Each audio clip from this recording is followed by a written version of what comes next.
Оқушылар бүгінгі сабақта 6 сыныпқа арналған қазақ тілі пәнінен тест тапсырмаларын талдайтын боламыз.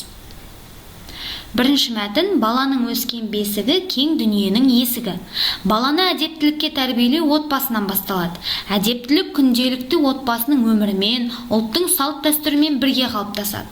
Қазақ халқының әдеп туралы түсінігінде өздік пайым жатыр. Мысалы, обал әр нәрсенің қасиетін бағалауды ескертетін ұғым. Сауап басқа адамға, қоршаған ортаға жақсылық жасау ұғымын білдіреді. Әдеп сақтау дегенді қоғамда қалыптасқан ережелерді, халықтың дәстүрін құрметтеп, оны бұзбай сақтау деп түсіну қажет. Бірінші сұрақ: мәтінде неше ұғым пайдаланылған? Мәтінде 3 ұғым пайдаланылған. Біріншісі обал ұғымы, сауап ұғымы, үшіншісі әдеп сақтау ұғымы. Демек, жауабы А нұсқасы. Келесі. Екінші мәтін: денсаулық зор байлық. Адамзат өмірге келген соң өмірін қалай болса солай өткізбеуі тиіс. Яғни, адам саналы да жарқын өмір сүруі қажет. Ол үшін ең алдымен ата-бабамыз айтып кеткендей, бірінші байлық денсаулық демекші, ең алдымен саналы да жарқын өмір сүру үшін денсаулық қажет. Ал бұл денсаулықты сақтау өз қолымызда, яғни өз еншімізде. Қазіргі таңда аурулардың түрі көбейіп барады. Тірі адам түбінде бір ауырмай тұрмайды деп данышпан Баласағұн үйдің айтқан сөзі рас сияқты. Өйткені әрбір адам басында өзіне белгілі бір аурулары бар. Біз сол аурулардың шарықтауына жол бермей, оған төтеп беруіміз қажет. Ауруға қарсы тұруды спортпен шұғылданудан бастау керек. Екінші сұрақта 8-ші сөйлемде көп нүктенің орнына қай сөз қойылуы тиіс? Неліктен деген сөзді қойып көрейік. Неліктен біз сол аурулардың шарықтауына жол бермей, яғни басынан ақ мағынасына сәйкес келмей тұр. Алайда біз сол аурулардың шарықтауына жол бермей, оған төтеп беруіміз қажет. Дұрыс, мағынасы келіп тұр. Алайда, яғни однако, тем не менее, осымен біз сол аурулардың шарықтауына жол бермей, оған төтеп беруіміз керек. Таким образом деген сияқты аударылады. Жоқ, келмейді. Солайша біз сол аурулардың шарықтауына жол бермей, бұның да мағынасы таким образом. Демек, мағына бойынша сәйкес келіп тұрған нұсқа В нұсқасы. Келесі: Баласағұн үйдің сөзінен нені ұғынамыз? Мәтінге назар аударатын болсаңыздар, Баласағұн үй айтып кетеді: тірі адам түбінде бір ауырмай тұрмайды. Демек, Баласағұн үйдің сөзінен кез келген адамның ауруға шалдығуы мүмкін екендігін аңғаруға болады ма? Болады. Кез келген адамның аурудың шипасын таба алатындығын, жоқ, бұл сөзінде ол туралы айтылмаған. Адам ауырмау үшін спортпен шұғылдануы керек. Баласағұн үй ол туралы айтқан жоқ. Барлық жауап дұрыс. Бұл да сәйкес келмейді. Демек, А нұсқасы. Келесі, 4-ші. Алғашқы 3 сөйлемнен қандай ой түюге болады? Адамзат өмірге келген соң өмірін қалай болса солай өткізбеуі тиіс. Яғни адам саналы да жарқын өмір сүруі қажет. Ол үшін ең алдымен ата-бабамыз айтып кеткендей, бірінші байлық денсаулық демекші, ең алдымен саналы да жарқын өмір сүру үшін денсаулық қажет. Демек, нұсқаларына назар аударайық. Денсаулықты сақтау үшін спортпен шұғылдану керек.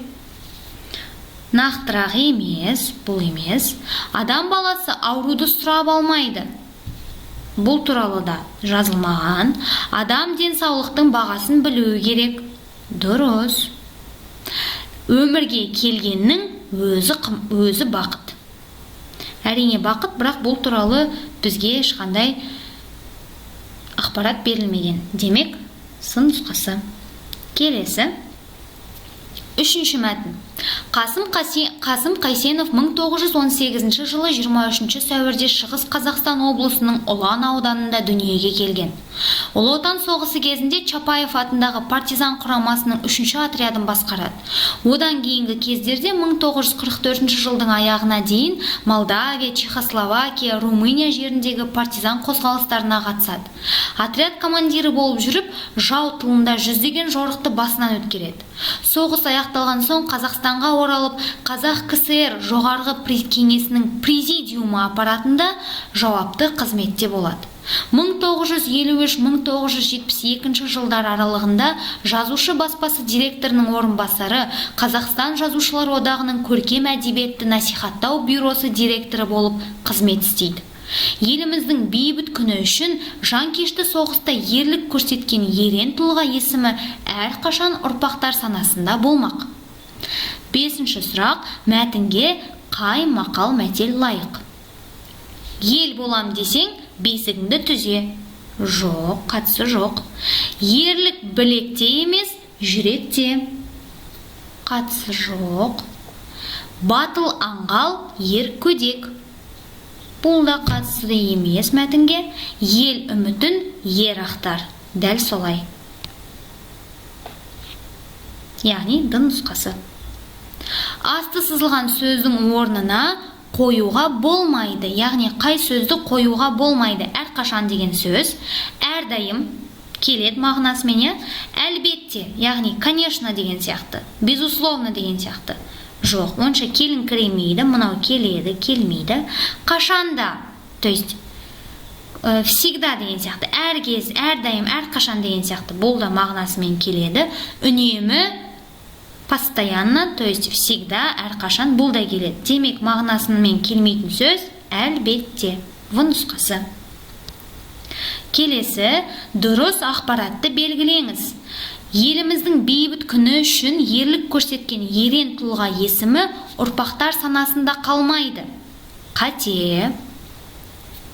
Ұлы Отан соғысы кезінде Чапаев атындағы партизан құрамасының 3-ші отрядын басқарғаннан кейін Қасым Қайсенов Қазақстанға оралады. Дұрыс емес. Қазақстанға оралғаннан кейін Қазақ КСР жоғарғы кеңесінің президиумы аппаратында жауапты қызметте болады. Дәл солай. Оны мәтінге назар аударсаңыздар, мәтіннен белгілеп өтемін.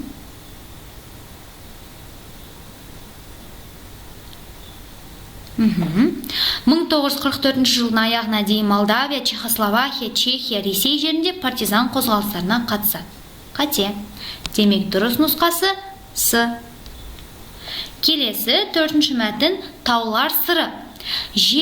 Тау жер бетінен жоғарыда көтеріңкі, өркештене тізбектеліп, созылып жатқан заңғар құзды биіктік. Таулардың түзілуіне мыңдаған жылдар керек. Көптеген таулар жердің бір платформасы басқасын жаншып жатқанда пайда болған. Платформаның шетіндегі жартастардың бірін-бірі жаншуынан орасан зор қатпарлар пайда болады. Таудың биік басына қарай климат суыта бастайды. Кейбір таулардың басында суық болған соншалық, олардың ұшар басындағы қар жылдар бойы ерімейді. Тау қатпары түрлі тау жыныстарынан тұратын бірнеше қабаттан тұрады. Олар оңай жіктеледі және жер тақталарының қозғалысынан бүгіледі. Келесі 8-ші сұрақ, дұрыс ақпаратты белгілеңіз. Біріншісі, жердің бір платформасы басқасын жансып жатқанынан тау пайда болады. Бұл дұрыс ақпарат. Тау тура солай пайда болады. Тау неғұрлым биіктеген сайын ондағы ауа райы суыта бастайды. Бұл да рас нәрсе. Тау баурайындағы қар жылдар бойы ерімей жатады. Тау баурайы дегеніміз таудың етегі деген сөз. Бізге бұрыс ақпаратты табу керек, яғни дұрыс емес. Тау баурайы дегеніміз таудың асты жағы, яғни тау асты жағында қар әдетте бола бермейді, болған күннің өзінде еріп кетеді. Демек, ол нұсқа дұрыс емес. Тау қатпары түрлі тау жыныстарынан құралған бірнеше қабаттан тұрады. Бұл дұрыс ақпарат. Демек, С нұсқасы. Келесі 9-ші сұрақ. Тау басындағы қар неліктен ұзақ уақыт бойы ерімей жатуы мүмкін? Таудың баурайында күн суығырақ болғандықтан? Жоқ. Тауда тіршілік көзі жоқ болғандықтан? Қате ақпарат. Таудың ұшар басында климат суыта түсетіндіктен? Дұрыс. Себебі мәтінге назар аударыңыздар. Таудың, белгілеп жатырмын, биік басына қарай климат суыта бастайды. Тау қатпары бірнеше қабаттан тұратындықтан? Ол себепті емес. Демек, С нұсқасы. Келесі. Тау қатпарындағы қабаттардың бүгілуіне не себеп болады? Біріншісі, жер тақталарының қозғалысы. Көрейік. Жер тақталарының қозғалысы. Жер тақталарының тау жыныстары жоқ. Таудағы климаттың ерекшеліктері жоқ. Жартастардың кес болуы жоқ. Мәтінге назар аударсаңыздар, тау қатпарлары, қараңыздар, тау қатпары түрлі тау жыныстарынан тұратын бірнеше қабаттан тұрады. Соның ішінде жер тақталарының қозғалысынан бүгіледі. Не себепті деген кезде жер тақталарының қозғалысынан. Келесі 5-ші мәтін. Бір жұрттың бас әкімі екінші бір байға жолығып сөйлесіп тұрғанда, қасынан бір жарлым мұжық өтіп бара жатып иіліп, бас ұрып сәлем берді дейді. Оған қарсы әлгі үлкен әкім төре онан да төменірек бас ұрып сәлем алды. Қасындағы бай: "Тақсыр, осынша жұрттың үстінен қараған әкімсіз, осы бір мұжыққа неге сонша бас ұрасыз?" деп айтты дейді. Сонда әкім: "Ешбір ілім-білім үйренбеген мұжық сонша иілгенде, мен онан әдепсіз болғаным дұрыс па?" депті. Енді 11-ші сұрақ. Әкімнің іс-әрекеті.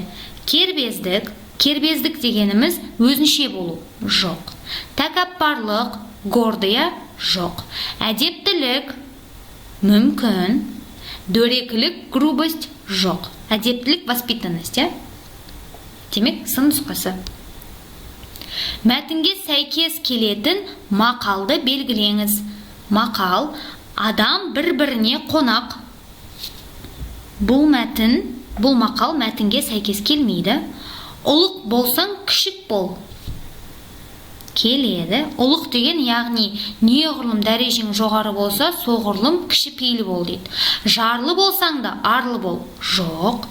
Ебін тапқан екі асар. Жоқ. Демек, В нұсқасы. Автор оқырманға нені жеткізгісі келді? Адамдар бір-бірімен амандасуы керек. Дәлірек айтқанда бұл емес, автор бұны жеткізгісі келген жоқ. Адамдар кішіпейіл болуы керек. Дәл солай. Үлкенге ізет, кішіге құрмет. Әкімдер қарапайым халыққа иілуі керек. Жоқ. Адам тапқыр болуы керек. Бұл да дұрыс емес. Адамдар кішіпейіл болуы керек. Яғни, үлкендер кішіге ізет көрсету керек, кішілер үлкенге құрмет көрсету керек. Келесі 6-шы мәтін. Домбыра. Домбыра қазақ халқының ең кең тараған екі шекті, көп пернелі музыкалық аспабы. Ол қазақтар өмірінде маңызды орын алатын өзіндік музыкалық сипаты бар аспап. Алғаш эпикалық дәстүр шеңберінде жыр, толғау, термелерді сүйемелдеуге қолданылған домбыра кейін аспаптық шығарма, күй жанрының қалыптасуына ықпал еткен. Қазіргі кезде домбыра жеке әнді сүйемелдеуге, күй тартуға, халықтық фольклорлық музыкада, классикалық шығармаларды орындауға қолданылатын мүмкіндігі кең музыкалық аспап болып табылады. Домбырада ежелде қазақтың тарихын баяндаған музыкалық аспаптардың бірі. 19 ғасырда қазақ халқының тұрмысында анағұрлым кең тараған музыкалық аспап екі шекті домбыра болатын. Егер бұрынғы заманда көне аспаптар ән, жыр, ертегі аңыздарын сүйемелдеу үшін ғана қолданылған болса, енді домбыра жеке шығарма орындауға арналып, күрделі аспаптардың қатарына қосылды. Әртүрлі ескерткіштерге, сондай-ақ этнографтардың жазып қалдырған еңбектеріне жүгінсек, домбыра және өзге халықтардың осы тектес аспаптары тіпті сонау орта ғасырларда белгілі болған екен.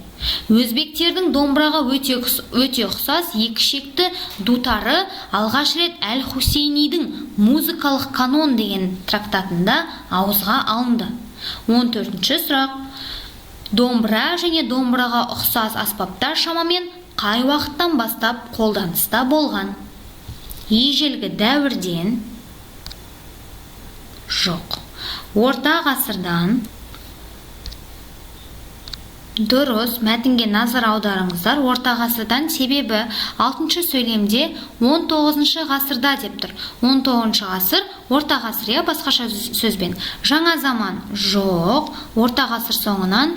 Жоқ. Демек, В нұсқасы. Келесі, үшінші сөйлемде не жайында айтылған? Үшінші сөйлем. Алғаш эпикалық дәстүр шеңберінде жыр, толғау, термелерді сүйемелдеуге қолданылған домбыра, кейін аспаптық шығарма, күй жанрының қалыптасуына ықпал етті. Домбыра сазы дейді нұсқалар бойынша қарайық. Домбыра сазы жоқ, домбыра үні жоқ, эпикалық дәстүр. Иә, себебі қараңыз, мәтінге назар аударыңыз. Эпикалық дәстүр алғаш. Иә, жыр, толғау немесе термелерді сүйемелдеуге қолданылған. Яғни дәстүр эпикалық, домбыра тарихы жоқ. Демек, сын нұсқасы. Келесі, мәтін мазмұнына сай жолды белгілеңіз. Біріншісі, домбыра екі шекті, 9 перне, арқанның кезік болдың ғой еркесіне. Бұл әрине домбыраға қатысты, бірақ мәтінге ешқандай қатысы жоқ. Домбырам не дейді, сен не дейсің? Жоқ. Жігітке жеті өнерде аз. Мүмкін. Нағыз қазақ емес, нағыз қазақ домбыра. Жоқ, бұл туралы емес. Яғни жігітке жеті өнерде аз.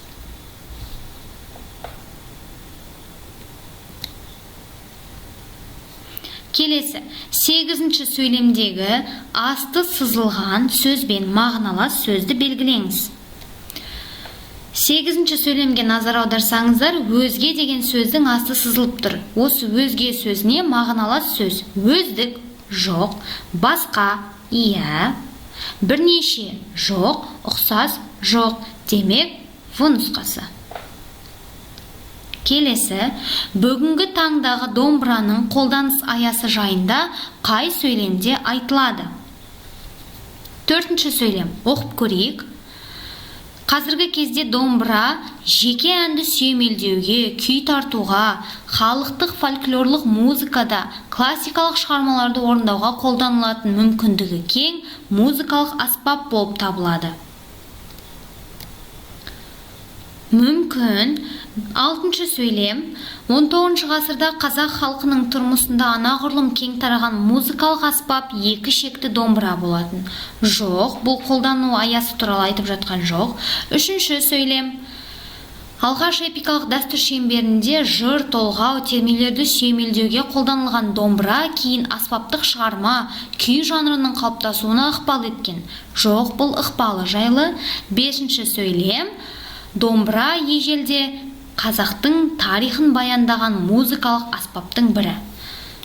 Осы болады. 5-ші сөйлем болады. Себебі, қараңыздар, себебі ежелде қазақтың тарихын баяндаған. Яғни ежелде қазақтың тарихын баяндаған. Тарихын баяндаған музыкалық аспап ежелден ақ. Демек, қолдану аясы сонау ежелден келе жатқан біздің қазақтың тарихын баяндаған аспап. Сол себептіден де Д нұсқасы. Келесі, 7-ші мәтін. Америка ғалымдарының масаларға жасаған зерттеуінде қансорғыш жәндіктердің томпақ адамдарды көбірек шағатыны белгілі болған. Зерттеу нәтижесінде қансорғыш жәндіктердің бойында холестерин, сүт қышқылы көп томпақ адамдарға қызығатыны анықталды. Зерттеуге дене бітімі әртүрлі адамдар қатысып белгілі бір уақытқа дейін тексерілген. Олардың 20%-нан астамын маса шаққан. Нәтижесінде маса адамның иісуына немесе қанның тәттілігіне қызықпайтын болып шықты. Маса толық денелі, бойында артық салмағы бар адамдарды таңдайды екен. Одан кейін масалар спортпен айналысатын адамдарды көбірек шаққан. Өйткені олар үнемі қозғалыста жүретіндіктен қандар таза болады, әрі сүт қышқылын көп бөледі. Ғалымдардың зерттеулері нені дәлелдеді? Спортшы адамдардың қанда холестериннің аз болатыны жоқ, керісінше. Толық денелі адамдардың қанында сүт қышқылы болмайтыны жоқ, сүт қышқылы болады. Қансорғыштардың барлық адамдарды бірдей шағатыны жоқ. Масалардың толық денелі адамдарды жиі шағатыны. Иә, себебі мәтінге назар аударыңыз, томпақ адамдарға қызығатыны анықталды. Қансорғыш жәндіктер. демек дұрыс ақпарат нұсқасы. Келесі, қан сорғыш масалардың қызығушылығы неге байланысты? Адамның иіссуына, иіссу дегеніміз духи. Қате. Адам қанының құрамына, иә. Адамның жүдеулігіне, жүдеу дегеніміз арық болуы. Жоқ. Адамның өңіне байланысты. Өңі дегеніміз түрі. Жоқ. Демек, В нұсқасы. Осымен бүгінгі біздің тесті талдау жұмысы аяқталды. Қазақ тіл пәнінен 6 сынып назарларыңызға үлкен рахмет.